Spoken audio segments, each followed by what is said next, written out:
ရှမ်းပြည်ကိုအလေလာတဲ့အခါရှမ်းပြည်အပြန်လက်ဆောင်ဖြစ်တဲ့ဂျူးပိတ်ပုတ်ဂျုံနီးလေးကိုကြော်ပြသွားမှာဖြစ်ပါတယ်ဗျဗီဒီယိုကအရင်အဟောင်းလေးပါဗျအတိတ်တွေမရိပ်နိုင်သေးလို့ဒီအဟောင်းလေးကိုပဲကျွန်တော်စကားပြန်ပြောထားတာပေါ့နော်အရင်တင်ခဲ့တဲ့ဗီဒီယိုကကျွန်တော်စကားမပြောဘဲနဲ့တချင်းနောက်ခံနဲ့တင်ထားတာပေါ့နော်နောက်ပိုင်းကျွန်တော်ဗီဒီယိုတွေတင်တဲ့အခါစကားပြောတာတကူစကားမပြောဘဲနဲ့တချင်းနောက်ခံထားတာတကူနှစ်ပုတ်တင်ပြီးပါမယ်ဗျဂျူးမြင့်လေးကတော့ကျွန်တော်အိမ်ချန်ထက်ရပဲတူးထားတာပါနော်ဂျူးမြင့်တွေကိုရေစေးတန့်စင်ပြီးတော့ပပလေးတွေလီးထားပါမယ်ဗျပြီးရင်ရေသေးချာပြန်စီးပြီးတော့အချော်လန်းထားပါမယ်ဗျကြုံမဲ့ပဲပုတ်တွေကိုလည်းယူပဲပုတ်လေးပဲဝယ်လိုက်ပါနော်ပဲပုတ်တွေကိုလည်းကူလူချင်းတဲ့အရွယ်အစားလေးတွေကိုညှက်ထားပေးပါမယ်ဗျကျက်သွန်ဖြူကိုလည်းပပလေးတွေလီးထားပေးပါမယ်ဗျကျက်သွန်နီယူကိုလည်းပပလေးလီးထားပါမယ်ဗျကျက်သွန်နီနှစ်စားကျက်သွန်ဖြူတစ်စားထည့်လို့ရပါတယ်ဗျအသားတူတွေကိုတော့ရေလုံးဝမစိမ်ပဲနဲ့အချောက်ကိုပဲလီးထားပါမယ်ဗျမြေပဲအစိမ်းကိုလည်းထောင်းထားပါမယ်ဗျအခုကျွန်တော်ပြထားတာငရုတ်တိမုတ်ပိုင်6မျိုး9မျိုးပါဗျ။လေဦးတဲ့စီထဲပြီးတော့စီပူလိုက်ရင်ကျက်သွန်နီကိုကြော်ပါမယ်ဗျ။ကျက်သွန်နီတွေကိုနည်းနည်းကျွတ်အောင်ကြော်ပြီးသွားရင်တော့ဆယ်ထားလိုက်ပါမယ်ဗျ။ကျက်သွန်ဖြူကိုလည်းကျွတ်အောင်ကြော်ရပါမယ်ဗျ။အရန်ခါအောင်ကျွတ်အောင်မကြော်ပါနဲ့ဗျ။ကျက်သွန်ဖြူတွေရလာရင်ဆယ်ထားလိုက်ပါမယ်ဗျ။ပြီးရင်အသားတူကိုကြော်ပါမယ်ဗျ။အသားတူလေးတွေအယောင်လဲရလာပြီးကျွတ်လိုက်ရင်တော့အသားတူကိုလည်းဆယ်ထားပြီးလိုက်ပါမယ်ဗျ။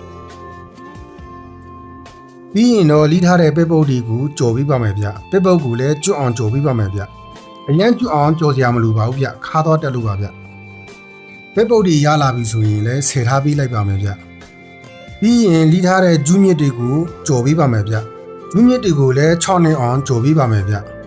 အားလုံးစိတ်ရှိရှိလေးနဲ့ကြော်ပေးလိုက်ပါနော်ဂျူးမြစ်တွေရလာရင်ဆယ်ထားပေးလိုက်ပါဗျပြီးရင်တော့ထောင်းထားတဲ့မြေပဲတွေကိုလည်းကျွတ်အောင်ကြော်ပေးရပါမယ်ဗျမီအရန်အပြင်းအောင်မဟုတ်ဘဲနဲ့မီအေးအေးလေးနဲ့ကြော်တာပိုကောင်းပါတယ်ဗျငရုတ်တိအကျန်းဖတ်တွေကိုလည်းကြော်ထားပေးပါမယ်ဗျ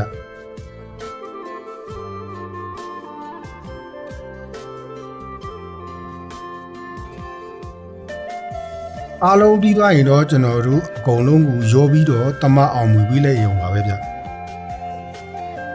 ဒေအိုကိုမီးမထိုးထားရပါဘူးနော်ဒီတိုင်းဒေအိုအေးအေးထဲကိုပဲအကုန်လုံးကြော်ထားတဲ့ဟာတွေထည့်လိုက်ပါမယ်ဗျပြီးရင်စားအချုံမုတ်လူတလူလေးထည့်ပေးလိုက်ပါမယ်ဗျအားလုံးနှက်ဆောင်အောင်မွေပြီးသွားရင်တော့အရန်စားကောင်းတဲ့ဂျူးပဲပုတ်ကြော်လေးရပါပြီဗျဒီပဲရဲ့စိမ့်စိမ့်အရသာလေးရဲ့ပဲပုတ်ရဲ့အရသာလေးရဲ့ပြီးရင်ကျွန်တော်တို့ဒီအသားတူရဲ့ကျွတ်ကျွတ်လေးအရသာလေးရဲ့ပေါ့နော်တကယ်ကိုစားကောင်းတဲ့ဂျူးပဲပုတ်ကြော်လေးရပါပြီဗျဘူးလေးထည့်ပြီးတော့လီလုံအောင်ထားမယ်ဆိုရင်အကြာကြီးထားခမ်းပါတယ်ဗျသမင်းပူပူလေးနဲ့ယူနီချန်လေးနဲ့တွဲစားရင်သူကြီးကြီးပဲသမင်းစားလို့ဝင်ပါတယ်ဗျအလုတ်တစ်ဖက်နဲ့အဆောင်နေသမားတွေကျောင်းသူကျောင်းသားတွေအလုတ်ကြောင်းချက်ဖို့ပြုတ်ဖို့မအားတဲ့လူတွေဒီလိုမျိုးတစ်ခါတော့ကြော်ထားပြီးတော့ဘူးတဲထထားပြီးတော့စားနိုင်ပါတယ်ဗျအဆုံးထိကြည့်ပေးလို့ကျေးဇူးတင်ပါတယ်ဗျနောက်ဗီဒီယိုမှာပြန်ဆောင်ပါဦးမယ်